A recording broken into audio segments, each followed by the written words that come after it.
man, I didn't know you were there. Qué placer, ¿cómo está?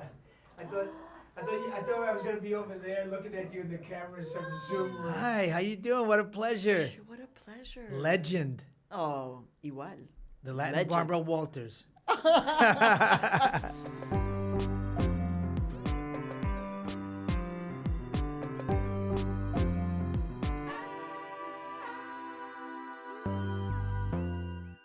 Seeing you doing Shakespeare as Tybalt in Romeo and Juliet really was a beautiful thing, John. Oh, thank you. I know I'm thank you. taking you back because that was 1997, yeah, it was 7 years later. The Carlitos Way, no, it was 1993, 7 years from Mambo Mouth, yeah. So can you take, would you do a Tybalt for me? Peace. How I hate the word. That's all I got. That's it? That's it. But you could do a Shakespearean accent talking about anything, right? Yeah, I guess I could. I mean, could is you? this a dagger which I see before me, the handle toward my hand? Come, let me clutch thee. I have thee not, and yet I see thee still. Art thou not fatal vision, sensible to feeling as to sight? Bruh. A little, can we say it's not a theater, right? I can say Macbeth, the Scottish play. I love it. I love it. So that was kind of a big deal, right? Mambo Mouth, Carlitos Way, Romeo and Juliet. Anything with a Latin person was a huge deal for us Latinos across the country. Because even though we were such a huge part of the population, we were contributing to the GDP, we were... Dude, the first European language spoken in America was not English, it was Spanish. And We've been here for 500 plus years, and before that we were all these great empires. We didn't just get here. But you know, yeah, 10,000 of us fought in the American Revolution. Juan de Miralles, Cuban, funded the American Revolution because he had a bromance with George Washington, and they pushed the British all out of the South so they couldn't capture the Patriots in the North. So come on. I mean, we've been around. We should be in every story. You can't erase us. You can't write us out anymore. I mean, it's just, I won't see anything that doesn't have a Latino anymore. I'm tired of it. You know, I'm just really fed up with it. So take me to those early years of your career, right? You're like anything that had a Latino or Latina was like, and it's true, right? Because Latino USA existed. We were watching it. You could count it, right? How did you see your career at that point? When you look back now, how did you understand your career, your import in that moment of the little tiny booms point that you I did know. You were like, I'm having when this I did impact. Freak, I knew I was doing something nobody had ever done before.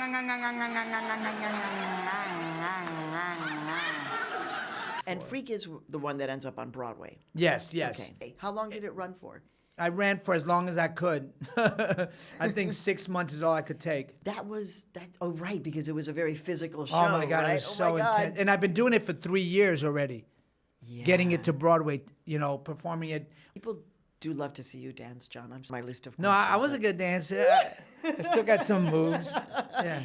Then we have to talk about another one of your most famous and beloved characters.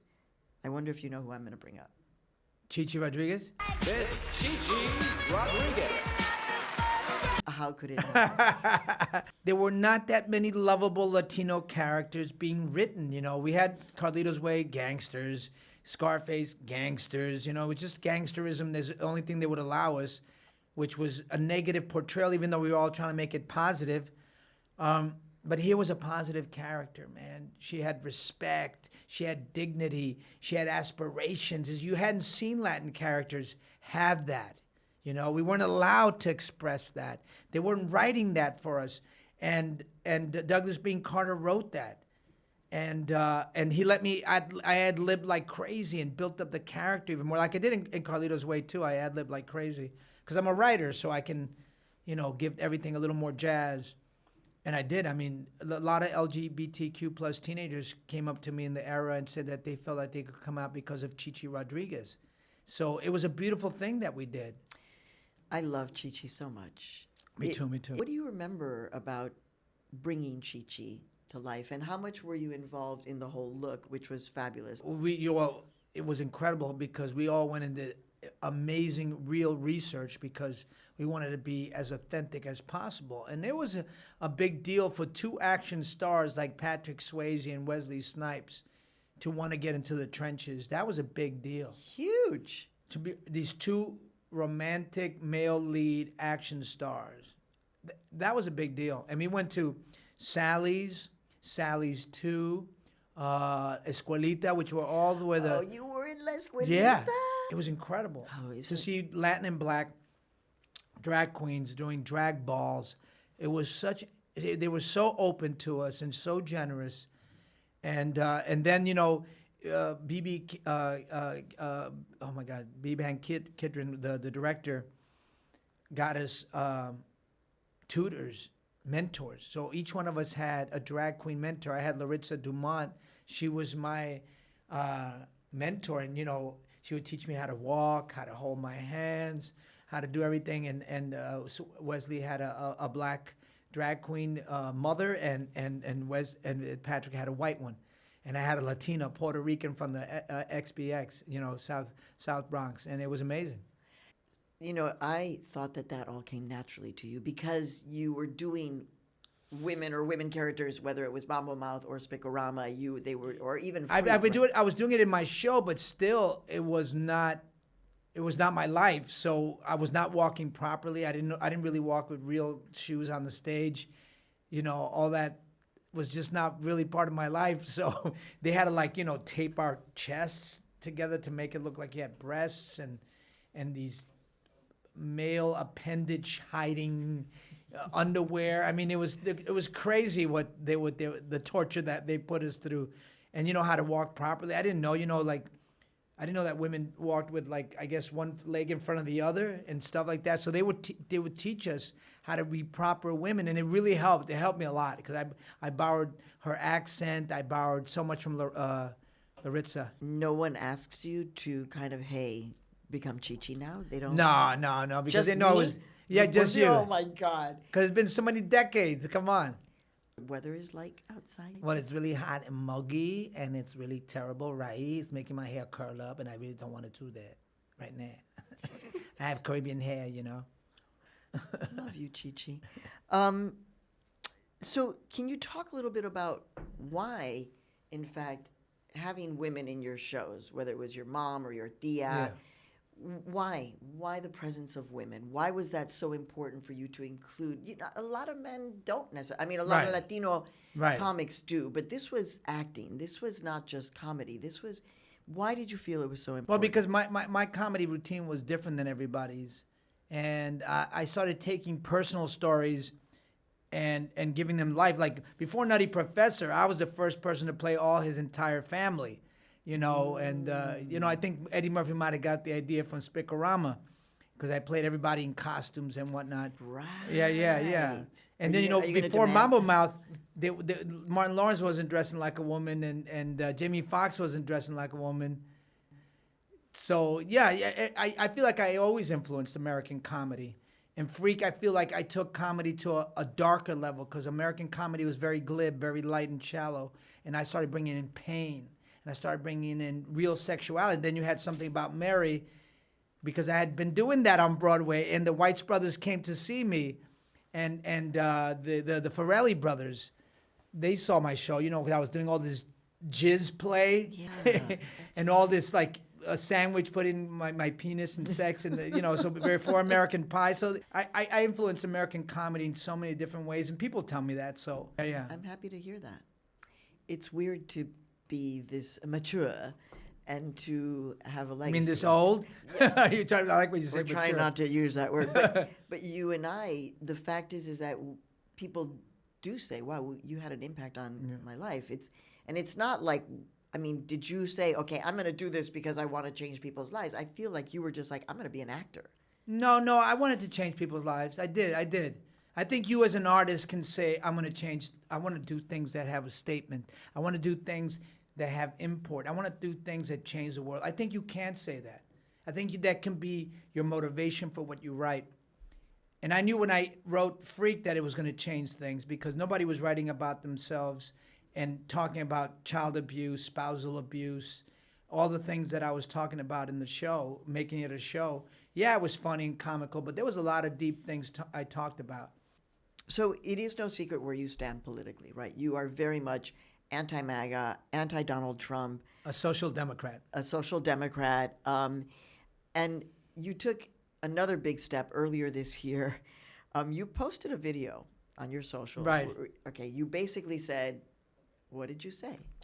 If you follow ICE, unfollow me. Don't come to my shows. Don't watch my movies. You were really adamant because look at what they're doing to these mothers and these children and these grandparents and separating families. How is that making our country better?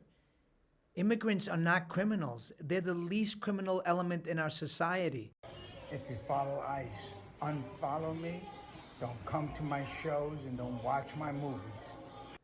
And so you said, I'm not going to talk to my agents or my managers, anybody. Well, they know they can't talk to me. They can't rationalize with me because, I'm just going to say what I have to say because how can I watch these children that look like my family and these women that look like my family, like my aunts, like my cousins, like my sisters, being thrown on the ground, being choked.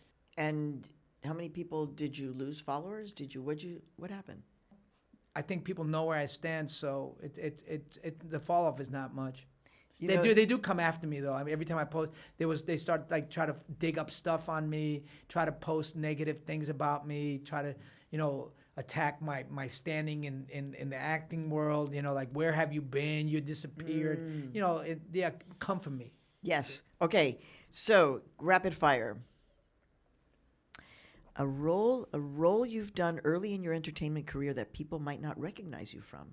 Oh wow! Early on, I guess regarding Henry, I was the shooter. Regarding Henry. Yeah, it was a Mike Nichols movie. I wanted to work with Mike Nichols, one of the greatest directors of our time. Congratulations. Yeah. Oh my But I was the shooter, the Latin guy who robs him in the store. Oh. Harrison Ford. But Harrison Ford, like a couple months ago, ran out of Bar Pidi, the restaurant down here, came up and gave me a big hug. He said, I love your work. So that paid off 30 years later. What did it mean for you to play Bruno? Oh, it was amazing, man. I had such a wonderful time. I got to improvise a lot to create this beautiful character with this incredible Colombian cast. It was really a powerful moment. And to be there and to see the most beautiful thing and heartwarming thing, the thing that keeps me going, is to see all these Latin children, Afro-Latinos, indigenous Latino children, seeing themselves and feeling beautiful about their curly hair, about their brown skin. I mean, that just warms my heart. It makes me tear up even right now. Yeah, there's a lot to say about Bruno. I'll start, okay. Pep, I'm sorry about your waiting. Didn't mean to be upsetting. That wasn't a prophecy. I could just see you were sweating. I love that. I mean, it was a life-changing movie, and we've had a few of those. Okay, is Sid the Sloth Latino? Yeah, we never. It doesn't have a Latino name, but he is in his soul Latino for sure. Why? Doesn't anyone love me? So, Dear Killer Nannies, I'm fascinated about the whole story. Just tell me, how does it present itself? Because, again, you are Colombiano. Yeah. You grew up here. But now it's like, you're being offered an audition or you're being offered the role of... I'm being offered the role of because it must be like, every white actor to prove themselves has to do Hamlet. Every Latino actor in America has to do Pablo because Benicio did it, Javier Bardem did it, Wagner Mora did it. So, yeah. So now I said, no, let me try. Let me try my hand. John, if your younger self was in front of you, what is something that you would want him to know? Your younger self. Oh, I would want him to know that even though things are going to be tough, that you got to believe in yourself as a Latin talent, because I used to pitch so much in Hollywood and send all these scripts and they would never greenlight it, never. And I was like, I started to believe that my writing sucked, that I just couldn't write. But then I'm like winning awards, Auto Critics Circles awards for my plays, Obies, Tony nominated every time I wrote a play. You know, movie stars up the gazoo. You know, Madonna coming to see me, De Niro, Pacino, John F. Kennedy Jr. They're coming to see me, but I can't sell. I didn't understand that they were never going to greenlight a Latino content script. That I didn't understand that. So I would tell my younger self that it's not you, it's them, it's the system. The system is against you, and you need to understand that. So if I had known that, I would have had more faith and more courage and would have found other ways of getting my scripts made. John Leguizamo, it's been so much fun what a catching pleasure. up with Much you. love. Mucho amor. Gracias.